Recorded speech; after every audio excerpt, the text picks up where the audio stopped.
Olá, professor, tudo bem com o senhor?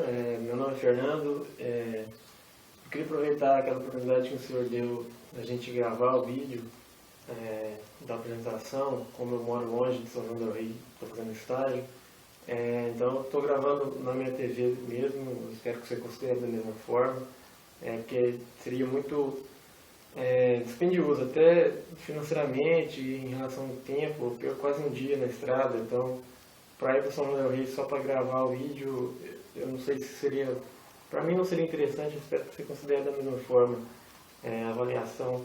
Eu vou falar aqui um pouquinho sobre o gerenciamento de riscos, e o caso prático que eu vou explorar é em relação a uma empresa multinacional automobilística, no ramo de montadoras, né?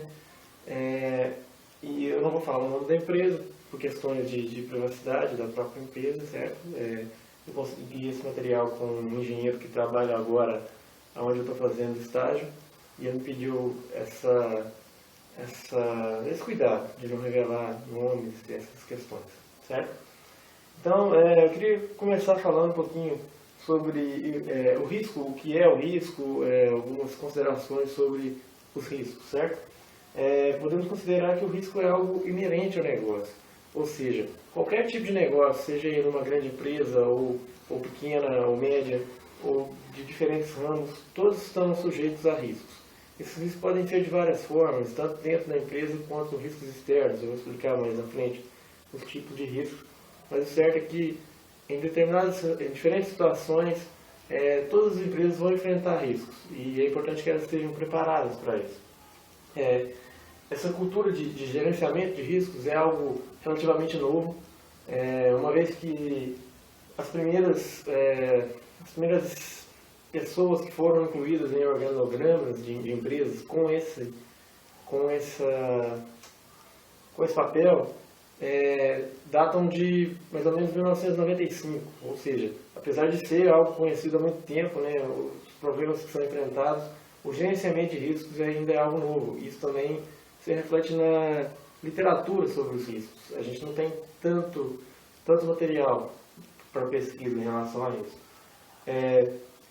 Entretanto, os riscos, como eu falei, já existem há muito tempo e podem conduzir a grandes perdas e grandes catástrofes, verdadeiras catástrofes mesmo. Um exemplo que a gente pode citar é o do 11 de setembro, o ataque por terroristas às Torres Gêmeas, em Nova York, que foi o risco, no caso, era em relação à embarcação de passageiros e como era feita essa fiscalização do que eles portavam, né? Isso mudou a aviação mundial, assim, novos procedimentos foram tomados e nenhuma empresa agora permite que o passageiro entre com nada que possa vir a se tornar uma arma durante o voo. Então, assim, além de serem muito prejudiciais à empresa, os riscos podem também significar problemas para a sociedade no geral. Tivemos também vazamentos em usinas nucleares do Japão. Então, são coisas que podem até transcender os limites da empresa, certo? Por que gerenciar o risco? Tem essa frase de Zamit, de 2007, em que ele fala: tratar o risco significará admitir estar entre assumir ou eliminar a probabilidade de vir a acontecer o dano, isto é, aproveitar uma oportunidade ou permitir a existência de uma ameaça. Não se pretende apenas interferir na frequência da ocorrência, mas também na severidade com que possa atingir todo. Ou seja, tratar o risco significa identificá-lo, depois de identificá-lo, você vai controlá-lo, tentar mitigá-lo ou pelo menos diminuí-lo, e se isso não for possível, no mínimo, tentar diminuir os impactos que isso pode causar à sua empresa ou à sociedade no geral, como eu falei. Bom, algumas definições de risco, segundo Carvalho, por exemplo, o risco é a probabilidade de ocorrência ou não ocorrência de um resultado futuro não esperado ou esperado. Jorion, em 97, ele tenta criar uma métrica, alguma certa matemática para se medir os riscos. Então ele diz que a incerteza de resultados ou a volatilidade dos resultados inesperados sendo mensurado como a dispersão dos resultados possíveis. Já Souza, em 2002, tem uma definição parecida com a de Carvalho, que é: o risco está diretamente ligado à possibilidade de ocorrência de um evento futuro, esperado ou não. Ou seja, o risco, no geral, trata de possibilidades futuras. Ou seja, ele tenta prever problemas que podem vir a ocasionar perdas nas empresas. Então, por isso essa dificuldade de se identificar, de se controlar riscos, porque ele trata de possíveis problemas, não de problemas que já acontecem.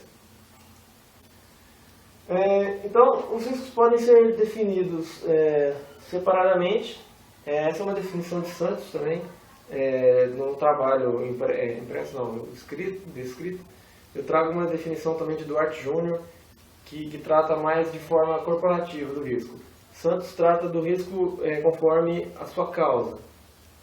Então ele define riscos como de ambiente externo, que podem ser riscos do macroambiente, que são aqueles riscos mais difíceis de serem controlados, porque tratam de questões, sejam geográficas, seja geopolíticas, seja questões naturais, de clima, tempo, essas coisas. São os mais difíceis de se controlar, porém a empresa, tratando esses riscos, consegue se programar para possíveis acontecimentos futuros. E os riscos do ambiente setorial são riscos relacionados a, por exemplo, clientes, fornecedores. São riscos também externos da empresa, mas com um controle mais possível, mais palpável, podemos dizer.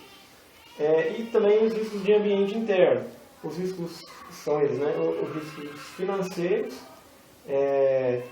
e também os riscos operacionais. Os riscos operacionais é onde eu queria focar mais, porque é do que se trata o estudo de caso que eu vou apresentar. Certo? Então, o risco operacional, segundo o Comitê de Basileia, a definição é a seguinte: é um risco de perdas diretas ou indiretas resultantes de falhas ou inadequações nos processos internos, pessoas, sistemas ou de eventos externos.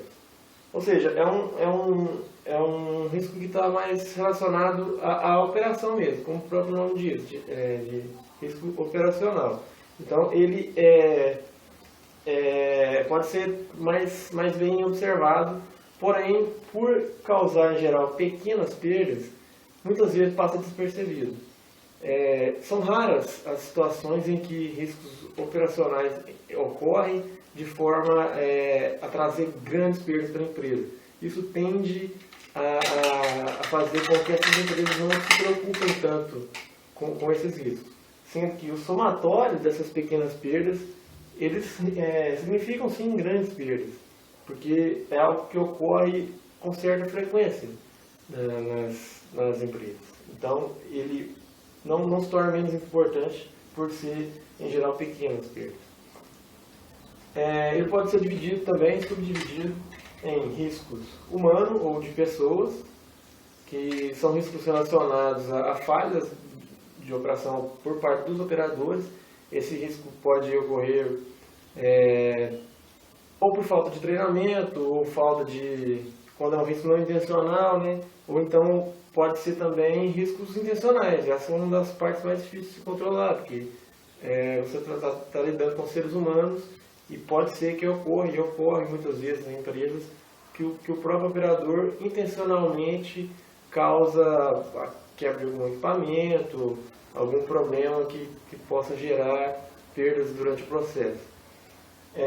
Os riscos do processo em si, que são relacionados a falhas de preenchimento de algum procedimento, ou então quando não são seguidos os procedimentos que são falhos, são relacionados aos riscos do processo. E o risco tecnológico diz respeito aos sistemas utilizados pela empresa. Então você tem aqui erros de software, softwares que param de funcionar, alguma informação que se perde por falha de comunicação, alguma coisa nesse sentido. Então, beleza. Uma vez que eu expliquei o porquê dos riscos e os tipos de risco, eu vou entrar no nosso estudo de caso.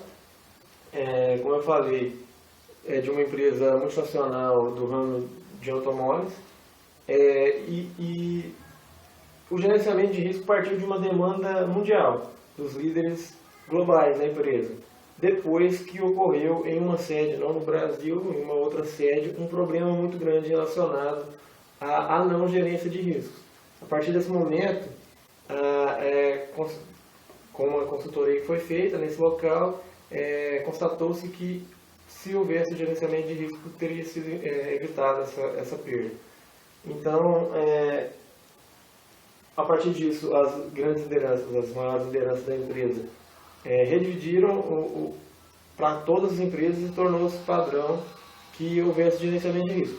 Só que como a gente tem diferenças nas próprias unidades, né, nas próprias plantas, alguma flexibilidade foi possível.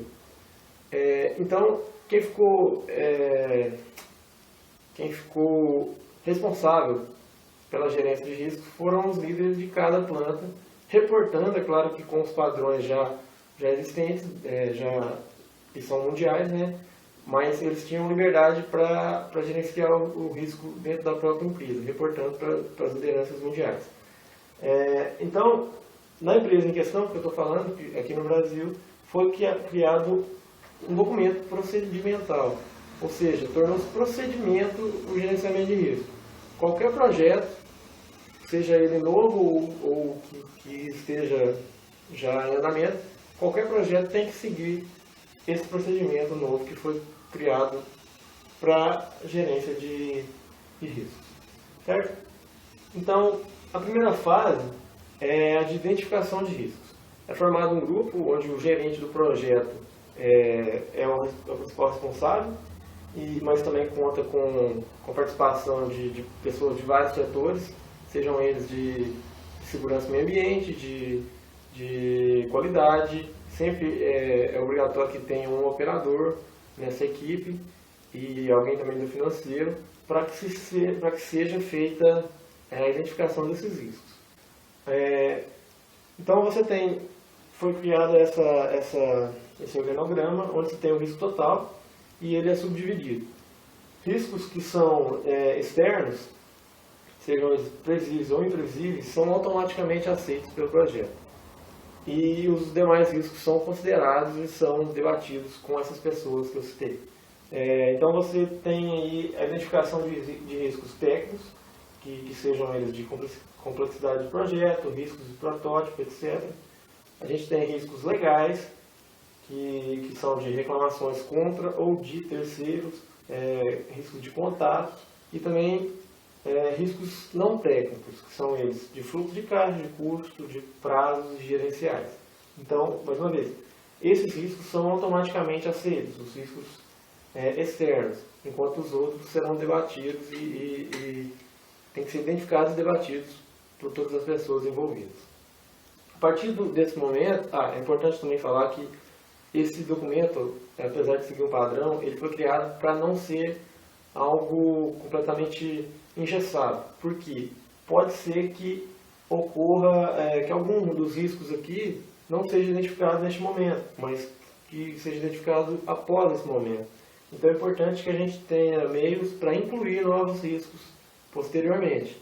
Para isso foi criado um controle de mudança de riscos, no qual, quando esse novo risco é identificado fora daquele outro momento anterior, você tem que abrir um chamado, uma solicitação de mudança, e então essa mudança no documento tem que ser aprovado pelo gerente do projeto. A partir daí, passa para o escritório de projetos, que tem que emitir um parecer, e então também a aprovação do sponsor do projeto, e só assim a mudança é efetuada, porque também é preciso ter um controle de forma que você consiga monitorar os riscos, porque senão a primeira fase pode ser que não funcionasse, uma vez que você vai só adicionando riscos. A primeira fase tem que ser muito bem feita para que você tente evitar que essa fase ocorra, essa de mudança. Mas caso seja necessário, ela segue esse esqueminha aqui. Então, a partir do momento que você já tem identificado os riscos, a gente parte para a parte de classificação ou qualificação desses riscos. Nessa etapa, a empresa optou por usar um método parecido com o do FMEA. Então você tem, é bastante simples, cada um dos riscos identificados tem que passar por essa tabelinha aqui. Então, quando a probabilidade dele é muito alta de acontecer, ele recebe nota 5, quando é muito baixa, recebe nota 1. Da mesma forma, quando o impacto que ele pode causar é muito alto, nota 5, e quando é baixo, nota 1. Dessa forma, você cria 3 faixas, aqui na parte mais escura de 7 a 9, na parte intermediária de 4 a 6 e na parte mais clara de 1 a 3. Então, você segue determinado, conforme essa tabela, você segue essa legenda, onde os altos, que estão nessa parte mais escura, necessitam de uma ação imediata por parte do projeto. A média indica uma ação possível, enquanto as que têm baixo impacto e probabilidade de acontecer indicam ações não imediatas, que podem ser tomadas após as primeiras. Certo? Então, todo risco identificado tem que passar por essa tabela. É um trabalho que demanda tempo, que demanda atenção por parte de quem está gerenciando, que é o gerente do projeto, mas que evita perdas futuras muito grandes. Ou seja, na verdade, ele demanda um tempo aqui que você ganha muitas vezes na frente. Certo? A partir disso, então, é montada uma tabela com todos os riscos. Esse caso aqui é de uma pintura em um determinado local da planta, então você tem todos os riscos descritos nessa primeira parte. Aqui a probabilidade e o impacto que eles causam, então você tem a classificação dele, e isso gera ações. Aqui a gente tem só os de alto e médio, porque são as ações mais imediatas, né? Então cada risco gera uma ação. Essa ação é previsto também o custo, o responsável, data, aqui não está a tabela inteira, mas data para entrega, o responsável, o custo, como eu falei. Então, auxilia completamente no gerenciamento de risco.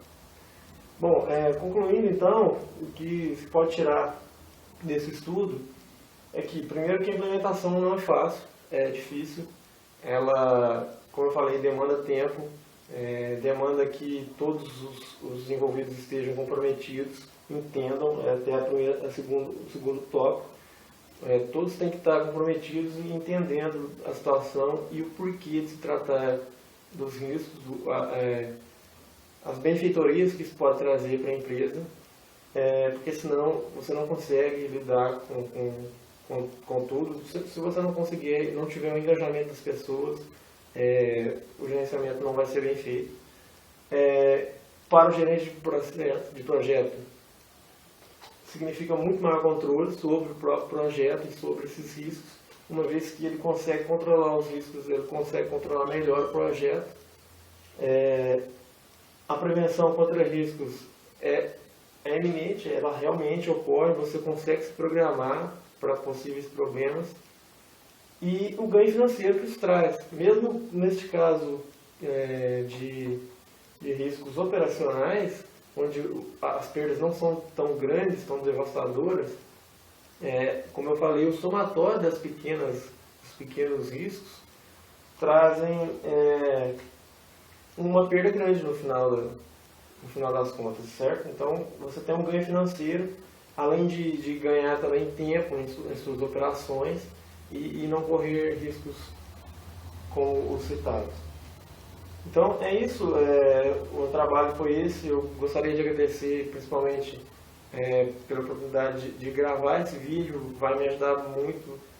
Gostaria de agradecer ao senhor pessoalmente também, professor, pelo apoio e por esse reconhecimento aos alunos. A gente tem dificuldades em relação ao estágio. São João del Rei não é uma cidade que tem tanta disponibilidade de estágio, então essa ajuda que o senhor dá para a gente é muito importante. Muito obrigado, espero que o senhor goste. Qualquer dúvida que o senhor tiver ou ponderações, eu gostaria muito de receber um feedback. A gente conversa por portal didático, ou por e-mail, ou mesmo pelo WhatsApp, pelo grupo. Muito obrigado, é isso aí.